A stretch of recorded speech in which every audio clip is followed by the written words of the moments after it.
Este passaporte vai ser analisado pelas autoridades brasileiras. Como sabemos, foi encontrado, foi entregue no consulado brasileiro e foi enviado para as autoridades para fazerem uma avaliação. Qual é o problema que o passaporte coloca? O passaporte prova que Elisa Samúdio entrou em Portugal, mas não saiu.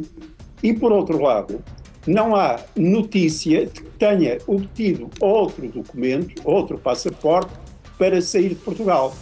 Ou seja, não há um registro de saída em Portugal e toda a condenação, e foram condenadas 5 pessoas no Brasil, uma como instigadora de homicídio, outra como autora material, mais 3 pessoas, por outros crimes também, como o sequestro, como a ocultação de cadáver e até o cárcere privado, mas todas essas condenações assentam no pressuposto de que Elisa Samúdio foi assassinada e esquartejada no Brasil.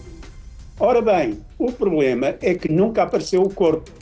Nós já sabemos que pode haver condenação por homicídio, neste caso por homicídio qualificado, porque a motivação foi extremamente reprovável, comprovou-se que seria para recusar uma paternidade, Elisa Samúdio estava grávida, mas neste caso o não aparecimento do corpo dificultou, embora não tivesse evitado a condenação, mas deixa sempre uma certa dúvida. Ora bem, o que é que pode acontecer agora? No limite, pode acontecer uma revisão da sentença. Isto é, qualquer dos condenados, mesmo depois de ter cumprido integralmente a pena, pode pedir no Brasil a reabertura do processo, a revisão do processo. É um recurso extraordinário que só se intenta, que só se interpõe após o trânsito em julgado, quer em Brasil, quer no Brasil, quer em Portugal. Aqui o fundamento, que é um fundamento previsto na lei brasileira e também na lei portuguesa, será o aparecimento de novos meios de prova. Portanto, nesta altura, os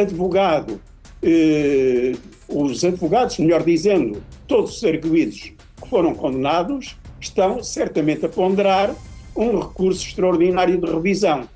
Mesmo que tenham cumprido a pena, esse recurso é importante porque pode originar pedidos de indenização e pode, no fundo, reabilitar os arguidos se provar, o que é muito remotamente possível, que afinal estavam inocentes. Fora desse quadro do recurso extraordinário de revisão, as autoridades brasileiras podem, mesmo assim, iniciar uma investigação. Porquê? Porque apesar do caso estar encerrado, designadamente o crime de ocultação de cadáver nunca satisfez completamente a investigação porque não apareceu o corpo. E, portanto, com base em tudo isso, pode haver investigações, mesmo sem recurso extraordinário de revisão. Não diria que é reaberto o processo, porque houve trânsito em julgado, esse só com recurso extraordinário, mas pode haver investigações no âmbito da atividade de polícia no Brasil e pode haver um pedido de cooperação às autoridades portuguesas, se for considerado pertinente. Professor, também explique-nos exatamente como é que acontece agora este processo. Sabemos que foi um morador nesta casa em Lisboa que encontrou o passaporte dentro de um livro. Também é preciso perceber de onde é que vem o passaporte, há quanto tempo é que lá estava e depois entregou ao consulado. Como é que agora se desenrola todo este processo até chegar ao Brasil e poder ser investigado? Bem, o que aconteceu em Portugal foi o achamento de um objeto que estava perdido, nada mais do que isso. Portanto, em Portugal não vai ser desenvolvida propriamente uma investigação, não há um processo de crime, nem vai ser certamente instaurado um inquérito no âmbito de um processo de crime.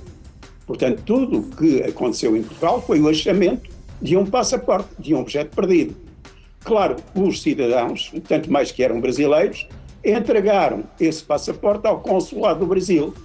O Consulado do Brasil enviou para o Brasil, certamente, porventura através de mala diplomática, mas foi enviado para o Brasil. No Brasil, serão as autoridades que irão avaliar várias coisas. Se o passaporte é um documento genuíno e, enfim, se justifica alguma investigação. Repito, em termos processuais, no âmbito do processo pelo qual houve condenação por homicídio qualificado, por sequestro, por ocultação de cadáver e também por cárcere privado, no âmbito desse processo, uma reabertura, porque já houve trânsito em julgado, até já houve cumprimento das penas, uma reabertura depende de um impulso processual de quem tem interesse. E quem tem interesse aqui são os condenados, porque mesmo tendo cumprido a pena, repito, podem eventualmente intentar uma ação de indemnização por terem sido privados injustamente da liberdade e, sobretudo, bem reabilitado o seu nome se provar que estavam inocentes. Mas se eles não fizerem isso, e nada garante que os tribunais brasileiros reabram o processo só por ter aparecido o passaporte, porque pode haver outra explicação para o regresso ao Brasil desta infeliz mulher, que eu não acredito nem por sombras que esteja viva. Porque se estivesse viva, certamente contactaria pelo menos a mãe, daria algum sinal. Não acredito que perante pessoas tão próximas e tão queridas, ela se mantivesse em silêncio durante todos estes anos. Mas enfim, mesmo estando morta, repito, pode ser reaberto o processo, mas isso depende do impulso dos sujeitos processuais interessados, que são os condenados. Se eles não fizerem, na minha perspectiva, as autoridades brasileiras, a polícia brasileira, pode ainda assim, no âmbito das suas competências, desenvolver uma investigação, até porque, repito, o corpo nunca apareceu. E também nesse âmbito, até porque existem relações muito estreitas e muito amigáveis entre as autoridades portuguesas e brasileiras, pode pedir ajuda para alguma diligência às autoridades portuguesas.